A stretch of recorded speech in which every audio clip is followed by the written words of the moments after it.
Welcome to day 3, second full day, but third day technically. I've been here in Florida, and you can probably tell it's cold. It's very cold. I mean, for Florida and for me, this was supposed to be a kind of a getaway from Seattle, and it's better than Seattle. I mean, there's blue skies. There's a blue sky right now, so probably don't see that in Seattle. But it has been pretty cold, and will be so for maybe half the trip, which is unfortunate. But what can you do? It is January, so that can happen. But I've just been lucky, I guess, in the past, or maybe just unlucky now. Anyway, I'm not going to complain about that. It is what it is. I will say, health.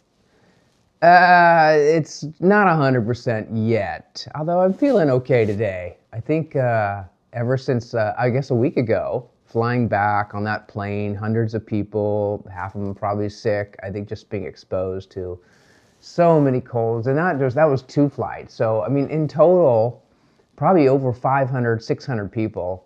And those planes, they circulate the air. So if one person's sick, kind of everyone's exposed, that kind of thing. They filter it to the best they can, but it's not 100%. Plus, people are still breathing in the cabins and touching things. I didn't do as good as I probably should have.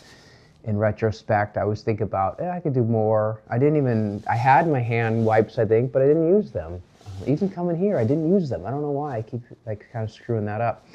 I even have somewhere, I think I have a mask, and really, I gotta consider, I feel, I don't know. I don't enjoy wearing stuff like that, but I gotta, forget about that and think, put health first and think, why be exposed to other people's illnesses? Because I think most people, if they're sick, they still fly. They don't cancel. Nobody cancels trips. Very few people cancel trips due to illness. They'd rather get everyone sick. And I'm not saying I'm perfect either, but so, yeah, I think I was exposed to something, and it wasn't took over, but I could feel it kind of dormant or sitting there. So my immune system, I think, is strong, but not quite at the level where I could just like a laser beam explode something, just blow it out of the water type thing, like a ship in South. Anyway, so yeah, I still feel, I felt a little bit yesterday. So what did I do? Of course, I bought NyQuil. I mean, it's the go-to solution. And I think it can work any well. And it has that double benefit of helping you sleep, or it's just, you got to take it, before going to sleep and not during the day. So I took it during the day, and then I was sleepy all evening. And then, yeah, I think I slept okay because I took it again.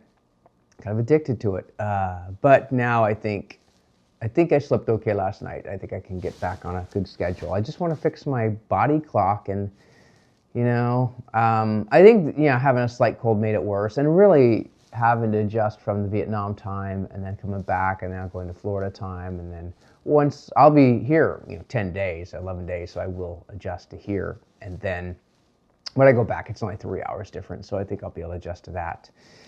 And no time zone changes for a month. So I'm actually looking for some traveling still, but no time zone changes. So I think I'll be that. And, the weather's going to get better and better. Anyway, so as far as this trip, the first show is today, and I'll try to record what I can.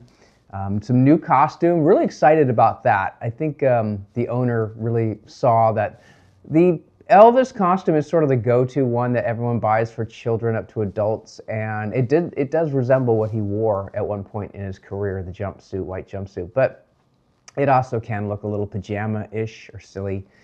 It is what it is, and it's made incredibly cheap. It's probably made for $10 in China and sold anywhere from $30 to $300. People don't price shop if they ever pay $300. But so anyway, we got a new one, and I think it's going to be pretty rocking and rolling, and looking forward to it. First show, everything is totally sober this time. It's just so weird. It's absolutely no booze.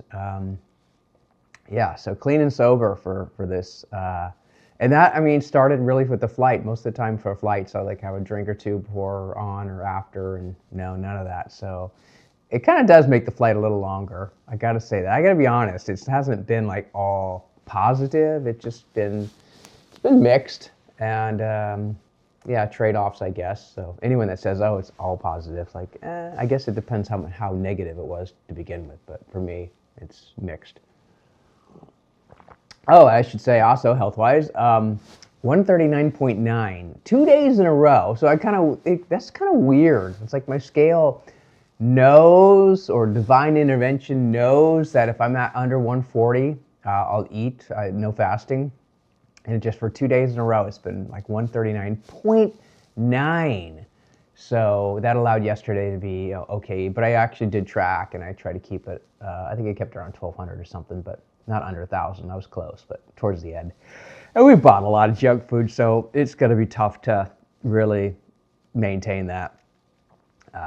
But today, yeah, today I could put cream in my coffee right now. We did buy some cream, so I probably should, but I don't know. I want to continue that 139.9 or lower as long as possible. So I don't want to make Florida another weight gain trip, because most of the time Florida ends up being just this massive carb influx, and I want to I try to avoid that this time. So I brought the scale, I brought the tape measure, and so far it's been working really well. And even if I get halfway through, halfway beats, 5 days beats 10, or 11 days of not following protocol. All right, I guess that's it. Yeah, said my say. Cheers.